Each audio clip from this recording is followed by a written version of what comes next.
Hello, cherished viewers. It is a bright sunny day here in the UK, and I am delighted to have in the studio a cousin, a sister, a friend, and she is joining me all the way from Milton Keynes. Welcome. This is the Perissos Horizon Chatroom series. I am your host, Patricia Jifamen Salakai, a communication and leadership coach.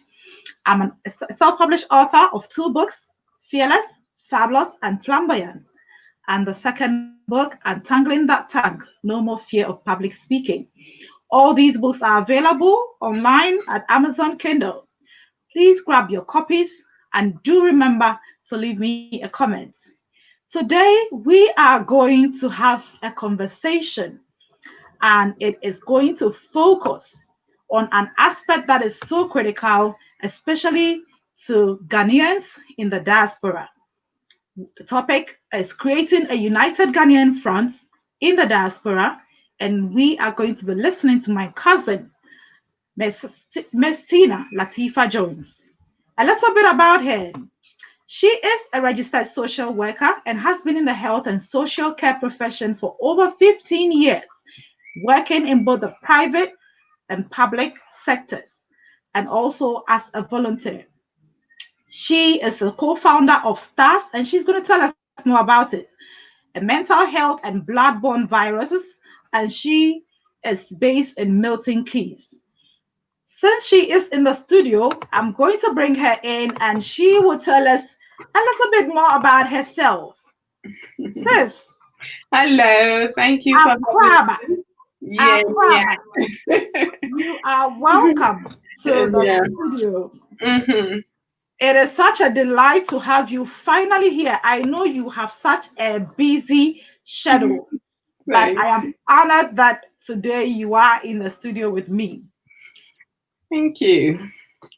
So, our viewers will be wondering, I have already told them you are my cousin. Yes. But they will still be wondering, who is Tina Latifah Jones?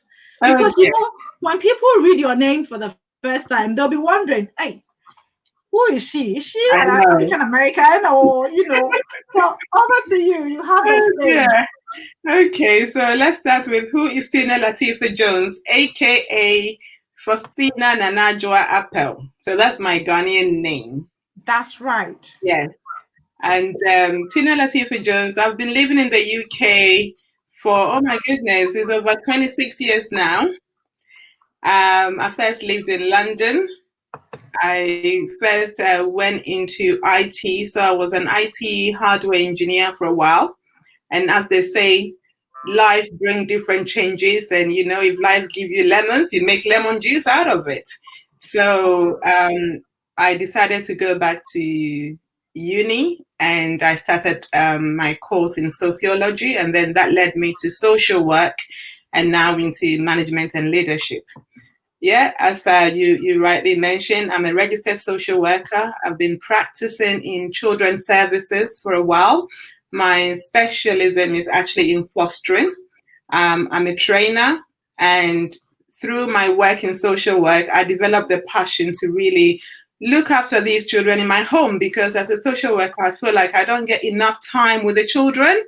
You know, as a local authority social worker, you only see these children around about an hour and a half every 6 weeks. That wasn't enough for me, you know, so I became an approved therapeutic foster carer. So my husband and I currently foster 3 children, 17, 15, and 14. Lovely children. Amazing. Backgrounds, in addition to our 3 lovely daughters. So we are a very busy household, a household of 8 people, but we are very organized as well and very structured. Yeah, so that's a little bit about me. I know. I mean, I have had the honor of being hosted in your home, so I know very organized, and my goodness, somebody will be wondering, how did you do it? To our fellow Ghanaians in the diaspora who may be watching us right now or later on during the replay, you may be wondering, how do you even get yourself into the organized bits in terms of the systems? How do you get yourself into the formal working space? Because you know, a lot find themselves in the what I would call the blue collar job area. So Hmm. how can they also push themselves Hmm. into the professional space? I think for me, it depends on individual choices and preferences. I am very much aware that not everybody comes into the UK with what do you call with their papers all legit. So some Hmm. of our brothers and sisters come in and it takes them years to be able to legalize their stay in the UK, and that then delays some of the things they probably wanted to do. You Hmm. know, I was very fortunate to join my mother who was here for years. So I entered the UK with already settlement visa. Hmm. So within 10 days, you were actually with my mom when I came to UK, you know, I and know. within 10 days, I was shipped into going into college, which was a huge shock for me. I But was coming to that because you need to really tell us, because what I remember about that stage, for me, I was on holidays. I mean, mhm, I had just finished high school. yeah, I mean, junior high school, and it was like a vacation for me, yeah, getting ready to go into high school. So hmm, it was all about visiting the tourist attractions, yes, taking pictures, having fun, and all I later became aware of is that, oh, Nanadra is not coming back. I'm like, that's oh, it. oh. So what was the shock for you when you came in, and how did you sort of cope and adjust at that early stage? I think for me, because I had finished my O levels in Ghana, that was also another story for another day. I still Mm, wanted to be a scientist in Ghana, but my mathematics wasn't very good. mm, And I'd like to add that probably I didn't get a very good maths teacher and wasn't really teaching me the way maybe my approach or my way of learning was. So I had a mm, clash.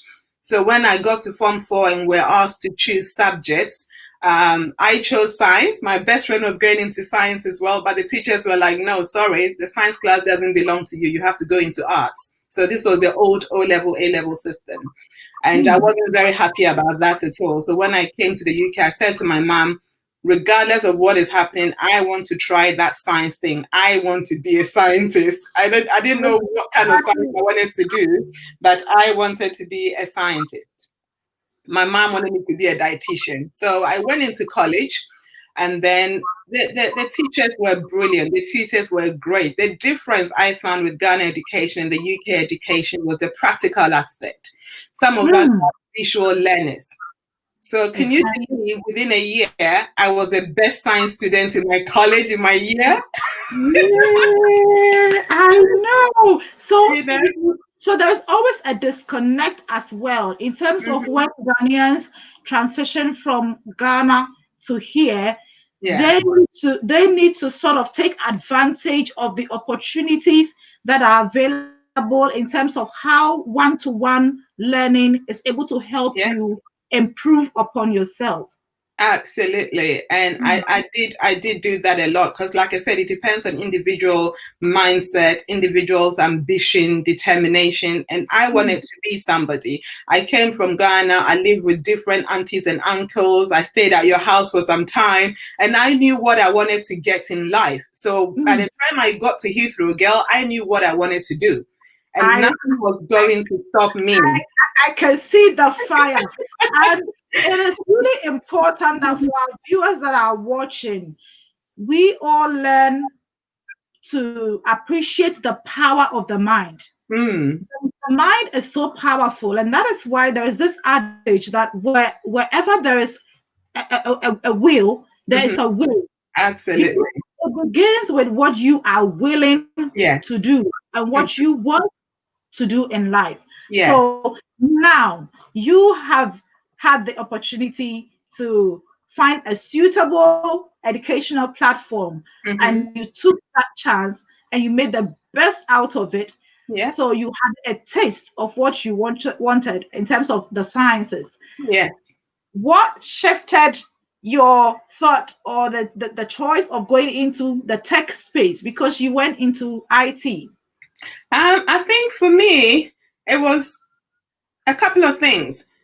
The mid 90s late 90s was when we're seeing all this Y2K, the millennium, So as part of my GMVQ, which is equivalent to A levels, I decided to do IT, and I was very fascinated about it. And I remember back in Ghana, I would go to the typing pool and be, playing around and stuff like that. I never took typing seriously. But coming to the UK, doing IT, Word Perfect, Excel, I grew an interest. And my IT teacher was really keen to support me as well. So I finished my GMVQ science and I said to Mom, I'm sorry, I really want to get into IT. And I hear there's a lot of, there are a lot of jobs in the IT sector, so, and I guess the second reason was because obviously my mother and my biological father were not together. And so my dad wants me to be a lawyer or something else, and my mom wants me to be a dietitian. I'm thinking, I don't want to cause any arguments between the two. So I'm going to have a neutral grounds. No dietitian, no law. I'm going my way. IT is the way.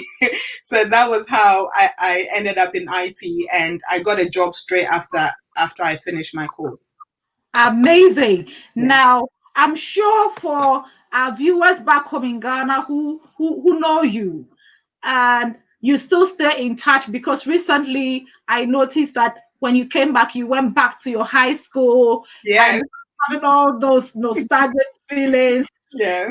What would you say has been the reason why you still stay connected?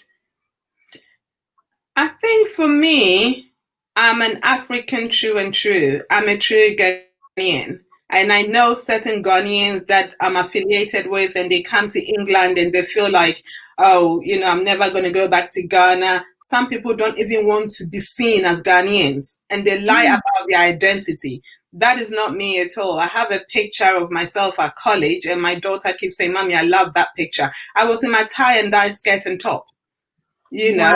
And there was just two of us in our year group that are Ghanaians, blacks. But I was proud to be an African. I will always have something of African attire on. And I always remember, the memories. I had good memories in Ghana, so I was never going to forget about my African roots.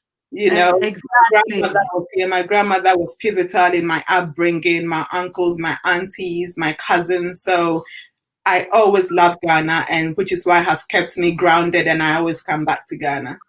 Awesome. And I know that you already indicated in the beginning how your passion for care led you into foster care. And I know that is what also sort of got you to set up your own foundation. Could you tell us a little bit more about it and how you were able to make inroads in Milton Keynes through that project?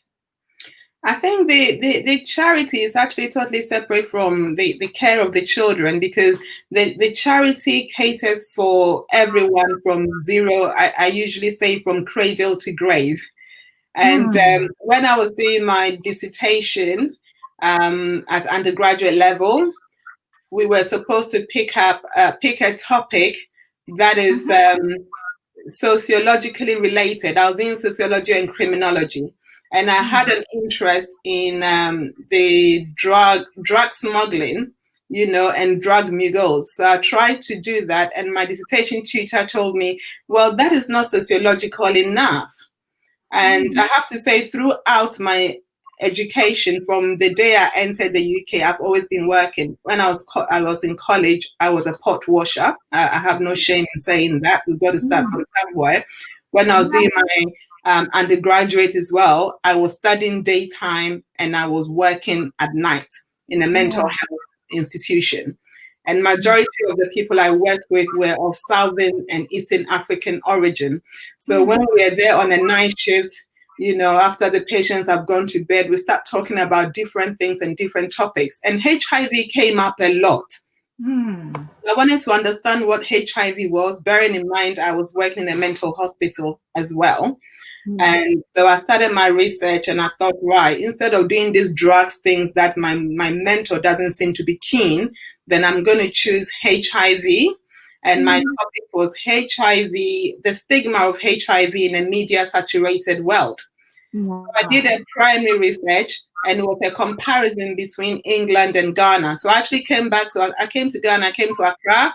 I spent a lot of time at the fever section in Kolebu to gather my findings. So at the end of that, research, the recommendations was that there wasn't enough support services for people living with HIV.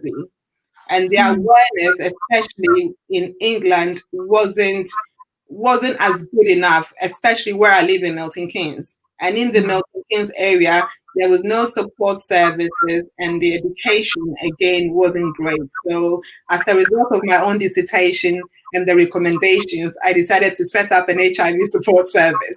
And now, isn't that amazing? Because we touched on the fact that being a sociology and criminology student, your thesis work and sort of digging in, researching, got you to understand there was a gap.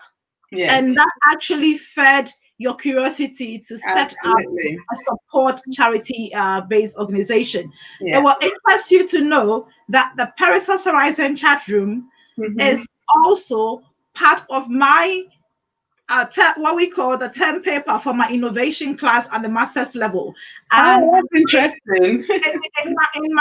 in my business plan, it was part of the project to set a space where especially women can be celebrated for both the small and the big milestones they are achieving.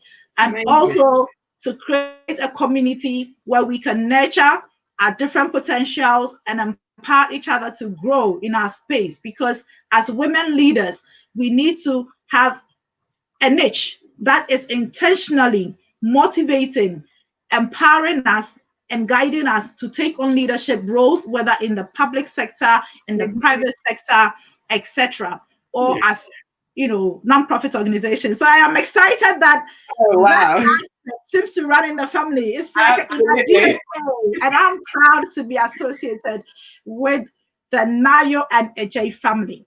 That's brilliant. Great. Yes. Now we want to again look at how you continue not just to look out for yourself, but then to look out for others. And I know you have also set up a business in Ghana. Could you please tell us about that? And afterwards, we will come in and hear more about how you want to get the Ghanaian community in Milton Keynes to really become a united front. Great. Right. So TLJ Fashion House is part of my little giving back to community in Ghana. Both my parents were tailors. My mother was a seamstress in Kumasi before she actually traveled to England. And then when she came to England, she carried on with her fashion and catering business. So my mother had a shop with my stepfather in Finsbury Park. So people that know about Finsbury Park knows about ladies' fashions there. So that is that runs in the family. But I can't even sew an apron to save my life, because growing up, I was made to believe if you are a caterer, if you are a tailor, then you are nobody. That is a misconception in Ghana that we need to disabuse. So I didn't really develop that interest, but like I said, both my mom and dad were tailors. My dad worked for the British Army in Germany for many years before the Berlin Wall came down and he was made redundant. Okay, so my dad came back to Ghana to try and live in Ghana and to revive the tailoring and the fashion industry. My dad, I would say, was a par with the Kofi and STass and, those high designers of their time. But because of ill health, he has to go back to Germany, currently on dialysis. So as a little token to appreciate and to celebrate the life of my parents, I decided to set up this fashion house, to acknowledge them and what they contributed in my life and to society. And part of the fashion house is also linked to the charity. The idea is that every year to support somebody who is less privileged and wanting to learn a vocation, i.e. tailoring, and then they can come to our workshop and learn how to sew, so that once they finish the course, they can become financially independent. We will help them set up their small business and they can become financially independent. Yeah. That is so amazing. You were such an amazing lady. Well, And just so that I also pay homage to Auntie Fosti. In fact, it was, I'm just getting goosebumps. oh, Mommy was such a lovely lady. While she was with us, even in Birmingham for that brief period, she used to sew. I yeah. remember she sewed a couple of things for us, and may her soul rest in peace. I would always cherish the lasagnas that she would come Oh, back God. from work tired, but then she would say, "Of course, just stir this, we're having the white cream sauce, stir the Uh-huh. put in the lasagna, and oh my goodness." And You know what? The saddest thing is none of us learned her carrot cake recipe. None of us. it was so It's yummy, delicious. and I've never tasted any carrot cake like my mom's carrot cake. See, So you and that see, is they're why not going to be with us forever. So we have to learn. We have to capture every moment and learn things from them. exactly, we have to capture the moments and Yeah. make sure that we have that history Mm-hmm. guarded for it to continue. And that is why yourself, myself, and I know a lot more members in the family are out there doing the Yeah. little bit we can in whatever way we can to make sure we are leaving a legacy, impacting lives, and making a positive mark wherever we Yeah. find ourselves. So, Absolutely.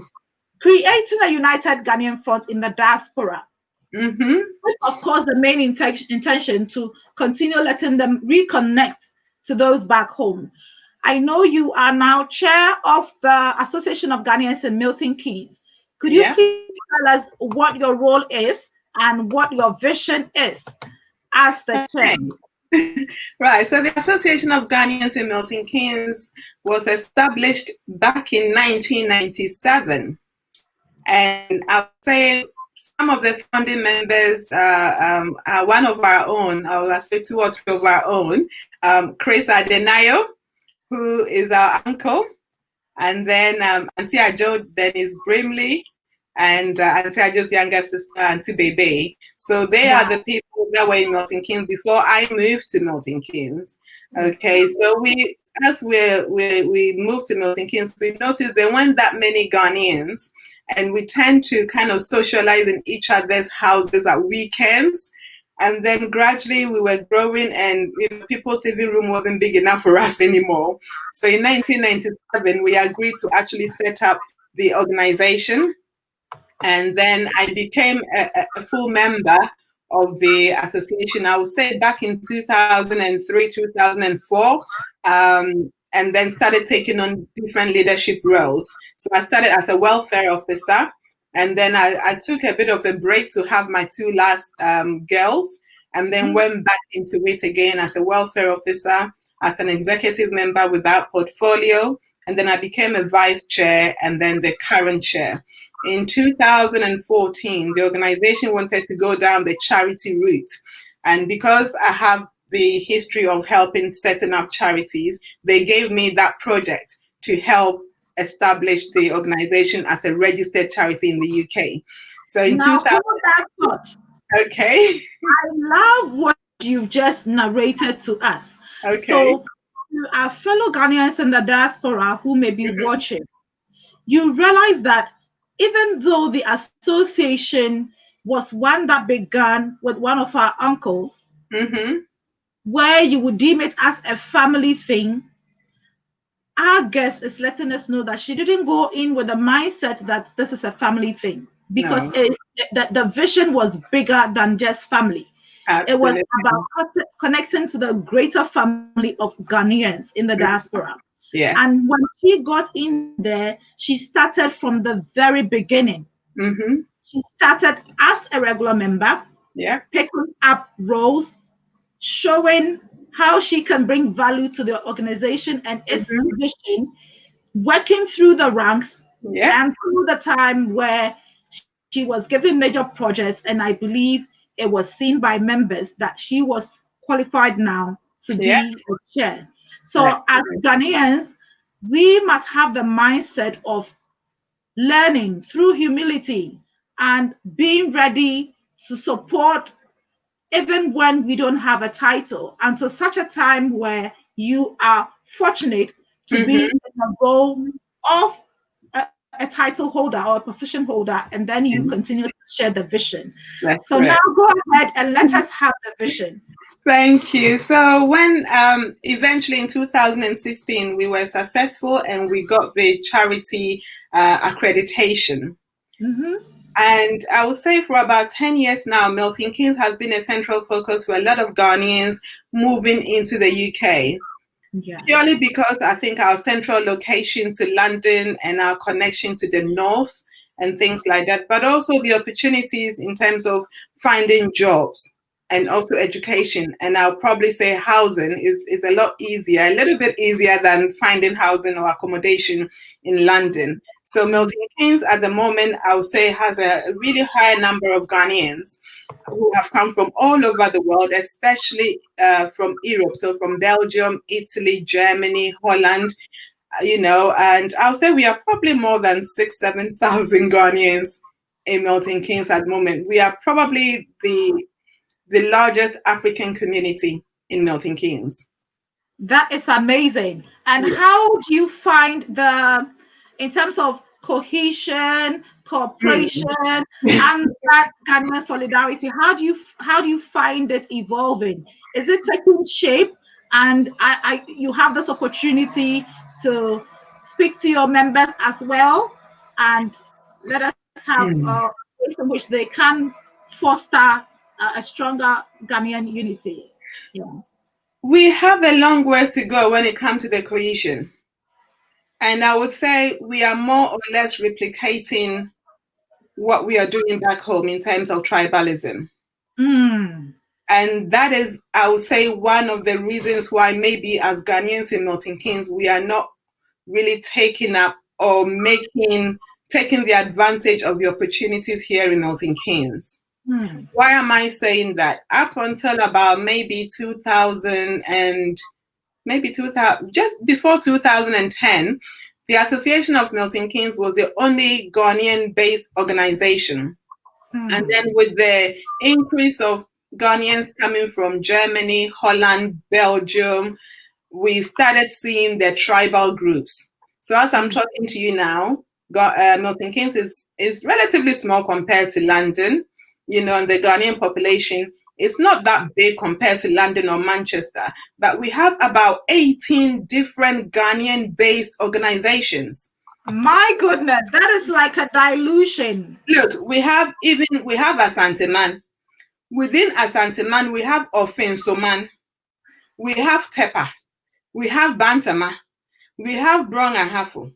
Within Bourne and Hafu, I hear there's something going on about Sunyani group as well.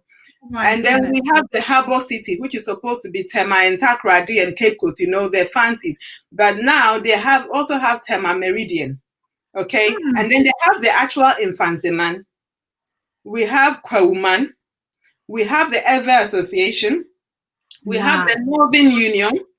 Within the Northern Union, there is a Gonja one, which is nationwide, and then they meet in different places. And then they have like the women-based empowerment sort of groups, the Diamond Ladies, the Elegant Women, you have the MK Men. Don't get me wrong, all these groups are good, but we are in the diaspora. And when I go to, give talks or speeches in different forums, Infanteman has invited me, Kwauman has invited me. My aim is for all Ghanaians to come together as one.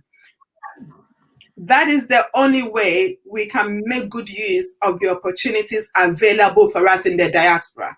And I've said this loads of times. When we walk into the local authority here in Milton Keynes, they are going to ask what nationality you are or what ethnic background, not what tribal background.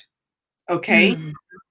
So if we go together as the Ghanaian group or an association of Ghanaians, then we hold more clout than going in as Asante-man or this group. Oh, I even mentioned we have the German Ghanaians. we have the Austrian Ghanaians, we have the Italian Ghanaian groups. You get what I mean? So Wow. the process has been fragmented.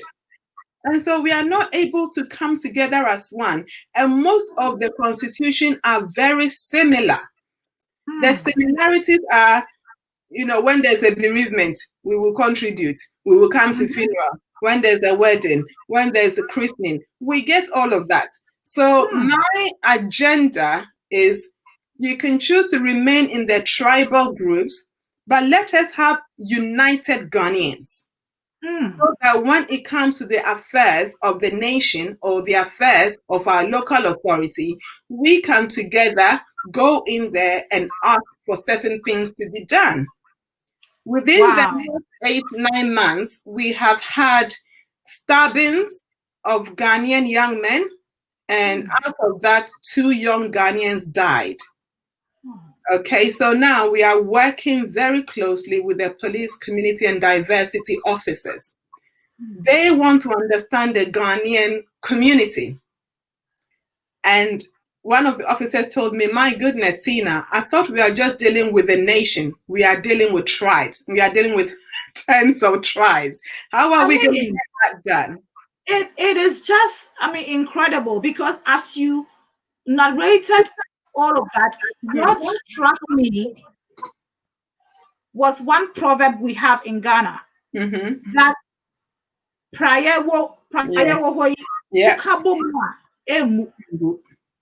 but to which together we stand. Absolutely. Divided we fall. Yes. And so how can we as a collective unit drum home this message that, as you rightly stated, when you are going to request for support from the local authorities in Milton Keynes, and you need a facility or you need support, they would want to see one paperwork going to a unit that represents a nationality, a country. That's correct. Yes. And they wouldn't want to be dealing with so many people and not know who to hold accountable. And as a chairperson, I believe that when it comes to issues of responding to the authority, everybody would now recognize that, send it to Tina, she's the chair. And so it is important, I believe, for our viewers, whether you are in Ghana or you're in the diaspora, to add your voice to this message. That it is so key that we begin to see ourselves as Ghanaians and draw a limitation to the tribalism. Let's foster unity in our diversity so that we can stand stronger together. That's right. It has been a joy indeed. Yeah. I think the conversation will go on, and I definitely will look forward to having you once again. That's brilliant. And before you finish, you did mention about the diversity in unity and diversity, yes. And that's exactly what the project is called, Unity in Diversity. We are not asking any tribe to throw away their tribe or their culture or traditions. All we are saying is carry on with those traditions, but come together as one Ghanaian group so that we can get what we want. At the moment, our main aim is to have our own Ghanaian community center. We have a growing citizens of Ghanaian citizens in Milton Keynes. Our own Grandma Martha, is going to be 83 years this year. Grandma Martha is stuck at home all the time.